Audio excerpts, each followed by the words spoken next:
What's up, babes? This is cralisa Victoria. I am back with yet another video. If you guys are new here, hi, welcome to the channel. If you've already been subscribed, thanks for coming back.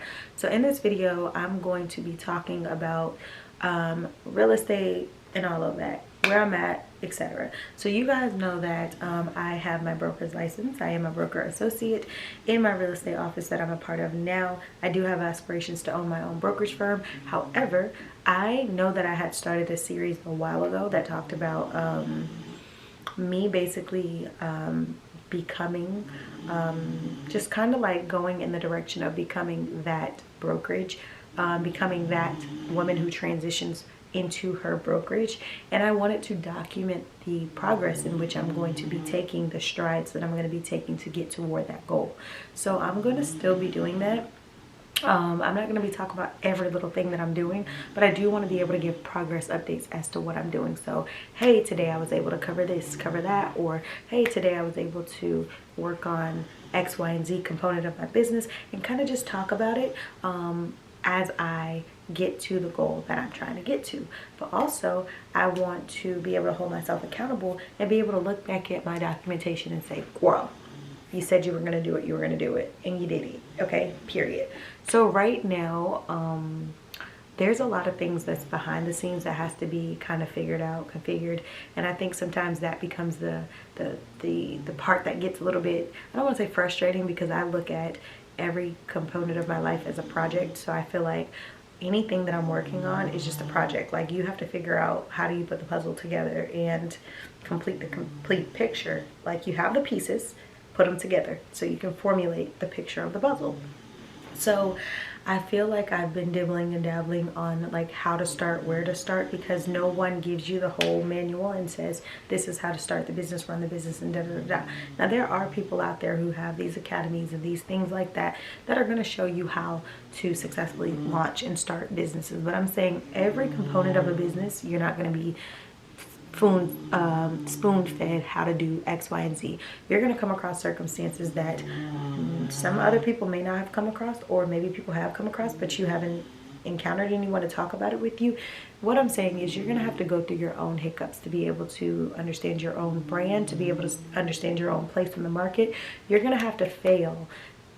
One thing about failure is it's only failure when you decide to stop going. When you decide I'm not going to keep going, that's when you failed.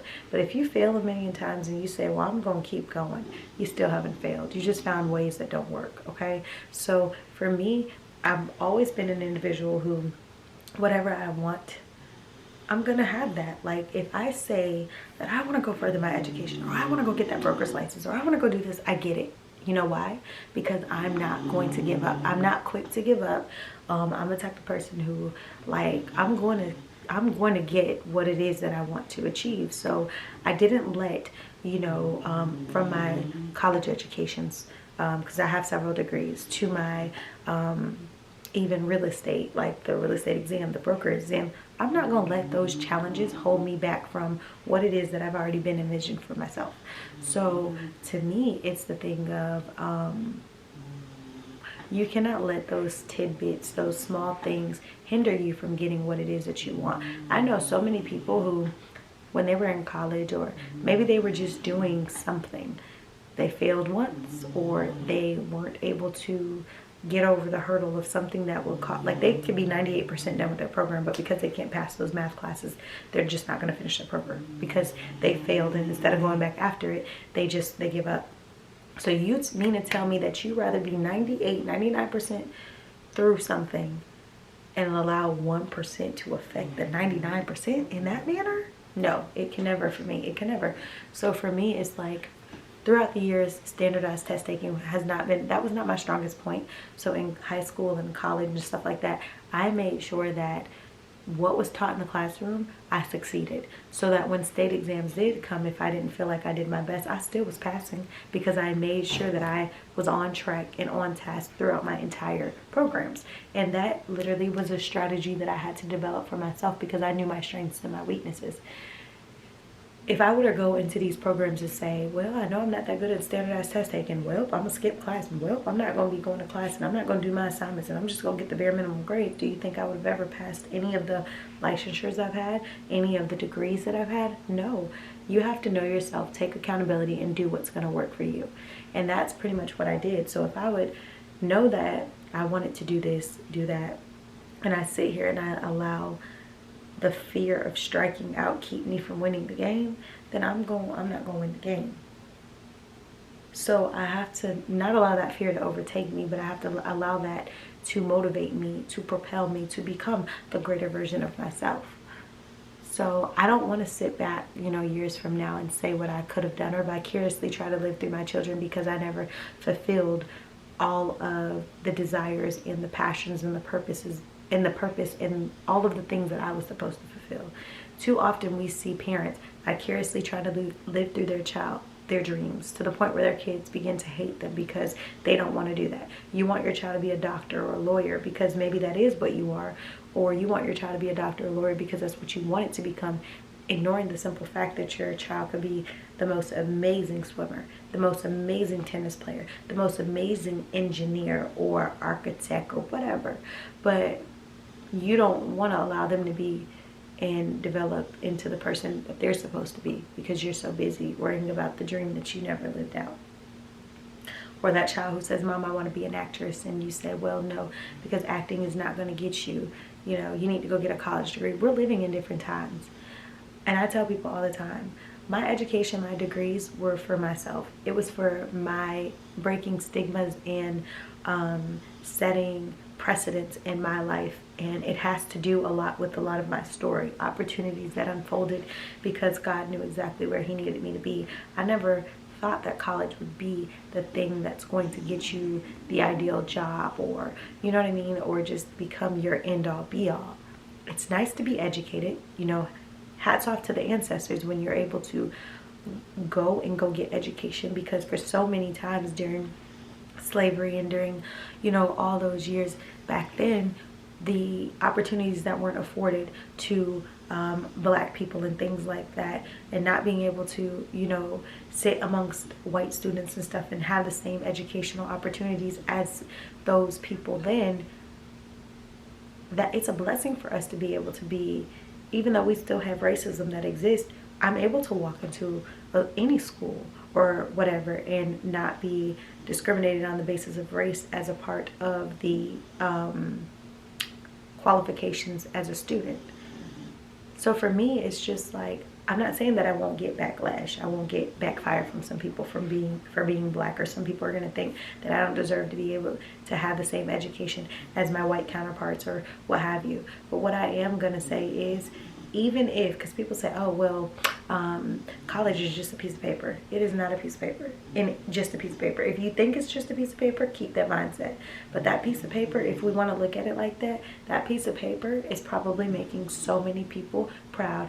The women and men of today who never had those educational opportunities, who still have the education of an elementary student, it's for them. It's not just for yourself, but it's for your people.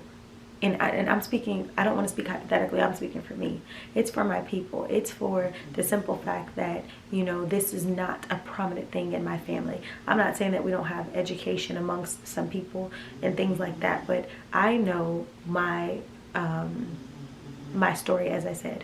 So for me, it's important for me to have my education. That little piece of paper also furthers you as an asset. Yes, it does show that you can be disciplined throughout curriculum. And no, I'm not saying that if you have never been to college or you don't have a college degree that you're anything less than me because I have it. I'm not saying that. I'm just saying, know your reasons as to why you do what you do.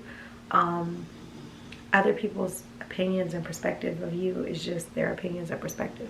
Some people think, oh, just because you went to college, you think you're better than other people. And I'm speaking of how people view college educated people.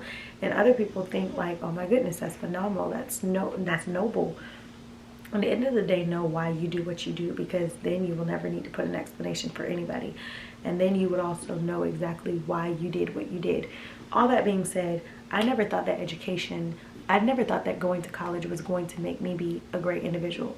I thought what was going to make me be a great individual was me taking accountability of the things in which, you know, I needed to take accountability of, but also just being the best me. Like, that's what was going to carry me.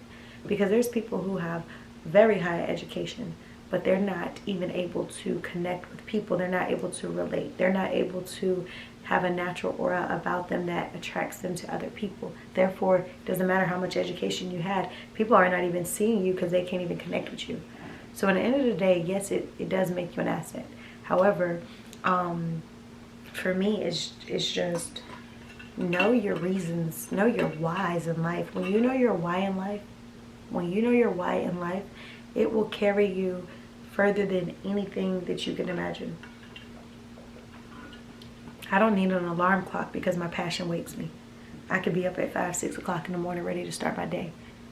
Do you think I got an appointment at 7 or 8? Or do you think I'm just up because I'm ready to execute whatever it is I'm trying to execute? I'm so passionate about the project of Cralisa Victoria, of becoming the better version of herself, that, yeah, my passions wake me early. Sometimes I'm woken up early in the morning by my thoughts of, well, if you can do this, and this can get you here, and if you can sit back and think about this can do this.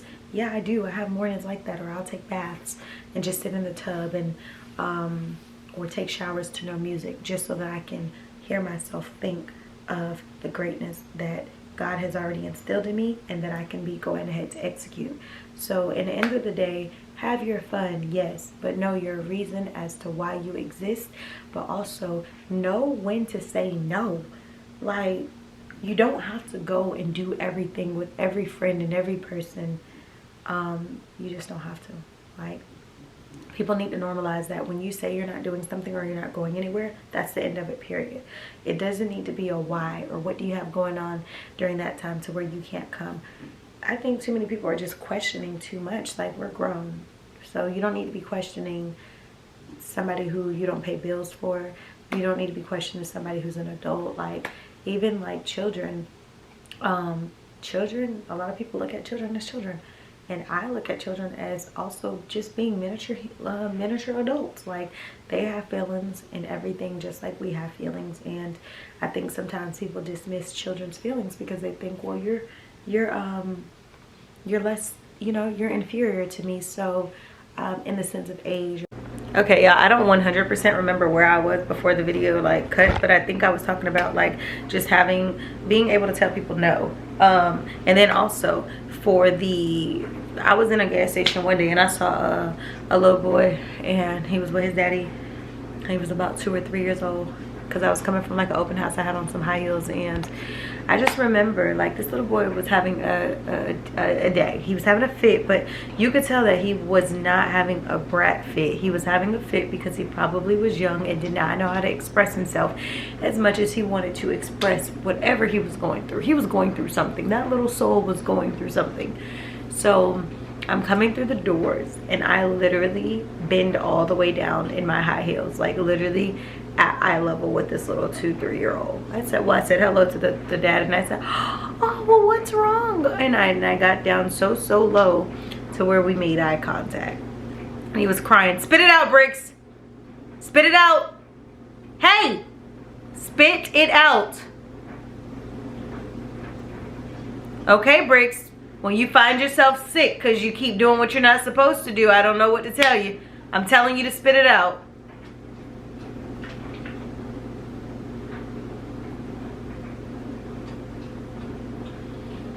But I got down eye contact with the little boy, and I said, what's wrong? And he started to try to tell me what was going on, and his little eyes was just so full of water. And I said, you don't have to cry. And I got down there so low and started talking to him. But the point is, we got to meet people at their level, and that's whether you're an adult or you're a child.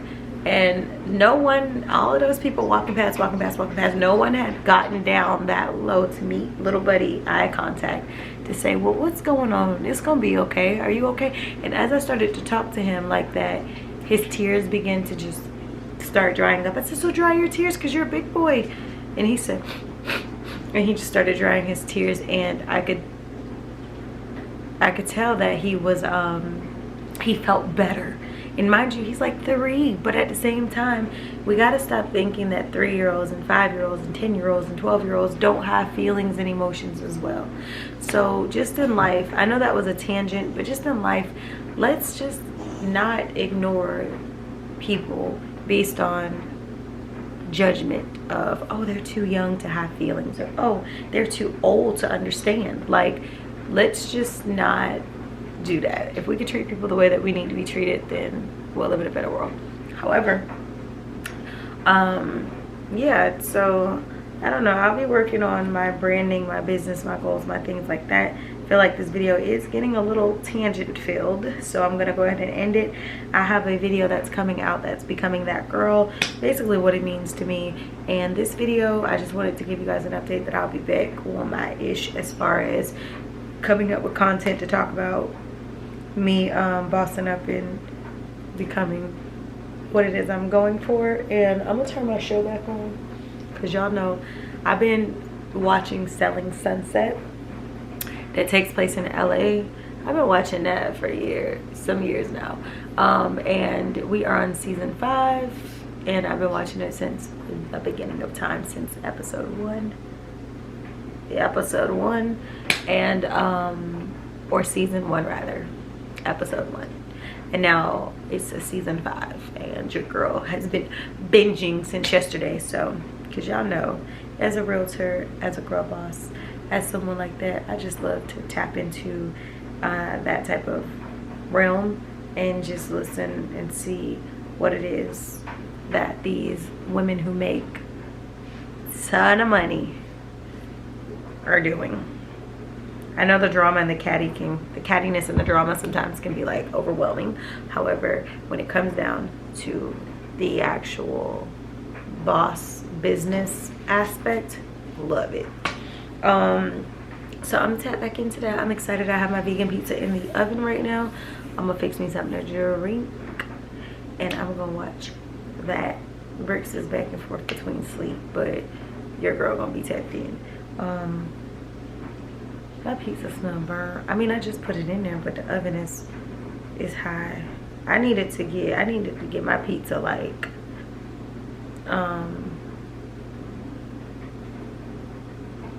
yeah, I need to have it crispy because I like my pizza crispy. And then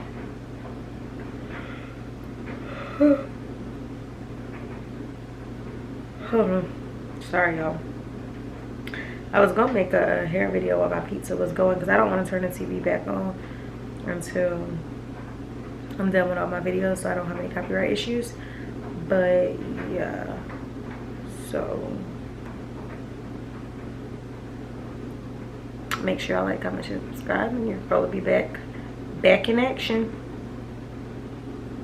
I'll see y'all in the next video.